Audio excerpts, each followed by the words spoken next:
పూరా లోకల్. భారతదేశంలో నివసించే ఒక ముస్లింగా గర్విస్తున్నానని చెప్తున్నారు మీరు. ఎస్ 100%.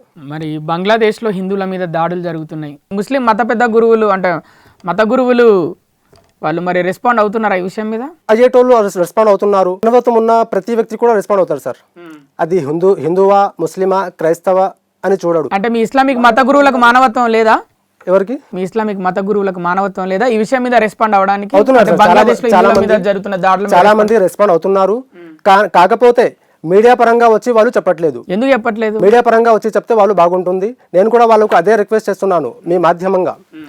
నేను చేస్తున్న రిక్వెస్ట్ విన్నపం ఏమిటి అంటే, ముస్లిం సమాజంలో ఉన్న మత గురువులు మత పెద్దలు రాజకీయ నాయకులందరూ కూడా ఎలాగైతే ఫలస్తీన్లో జరిగిన సంఘటనకు మనము ఇక్కడి నుంచి సపోర్ట్ తెలిపామో అదే విధంగా మన భారతదేశం నుండి బంగ్లాదేశ్లో ఉన్న హిందూ సోదరుల కోసం మీరు సపోర్ట్ తెలపాలి.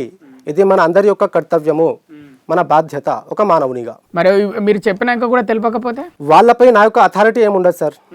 నా మాట వినాలి అని కంపల్సరీ ఏం లేదు కదా. వాళ్ళ ఇష్టం అంటే వాళ్ళ ఇష్టం. అదే చెప్తున్నాను నేను. మనస్తత్వం ఉంది మానవత్వం ఉంది అంటే ఒక పిల్లి చనిపోతే కూడా మనసు చలించిపోతుంది. మరి అలాంటి మత గురువులకు ఇండియాలో ఉండే భారతదేశంలో ఉండే అవకాశం ఉందంటారా? హక్కు ఉందంటారా? ఆ నిర్ణయం భారత ప్రభుత్వానికే విడిచిపెడుతున్నాను. ఎందుకంటే నా యొక్క హక్కులు వారిపై ఎలాంటిది ఉండదు. ఎందుకంటే నేను కూడా మీలా ఒక సాధారణ మానవుడినే. ఇంకోటి బంగ్లాదేశ్ ఈ విషయంలో ఒక్క విషయాన్ని గుర్తుపెట్టుకోవాలి, చెప్పాలి. అదేమిటంటే బంగ్లాదేశ్కి స్వాతంత్రం రాకముందు బంగ్లాదేశ్కి సపోర్ట్ చేసింది ఏ దేశము అంటే మన భారతదేశము. అయితే బంగ్లాదేశ్ ఎల్లప్పటికీ కూడా మన భారతదేశానికి రుణపడి ఉండాలి. భారతదేశం చేసిన సేవలు బంగ్లాదేశ్ ఎప్పటికీ కూడా మరవకూడదు. అయితే భారతదేశానికి రుణపడి ఉండి అక్కడ జరుగుతున్న అల్లర్లు పుకార్లు ఏవైతే ఉన్నాయో వారికి తక్షణమే ఆపివేయాలని నేను బంగ్లాదేశ్ ప్రభుత్వాన్ని కోరుతూ, అదేవిధంగా భారతీయ ప్రధానమంత్రి శ్రీ నరేంద్ర మోదీ గారిని కూడా నేను ఒక విన్నపం చేసుకుంటున్నాను. మీరు తక్షణమే వాటిపై చర్యలు తీసుకొని ఆల్రెడీ కమిటీని పంపించారు కదా, పంపించారు.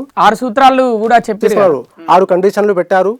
వాళ్ళకు అంగీకారం కూడా తెలపడం జరిగింది అక్కడి ప్రభుత్వం. అయితే బంగ్లాదేశ్ గురించి మనం ప్రస్తావిస్తున్నాం కాబట్టి బంగ్లాదేశ్లో హిందువులపై జరుగుతున్న అఘాయిత్యాలు అరాచకాలను నేను ఒక ముస్లింగా మనస్ఫూర్తిగా ఖండిస్తున్నాను.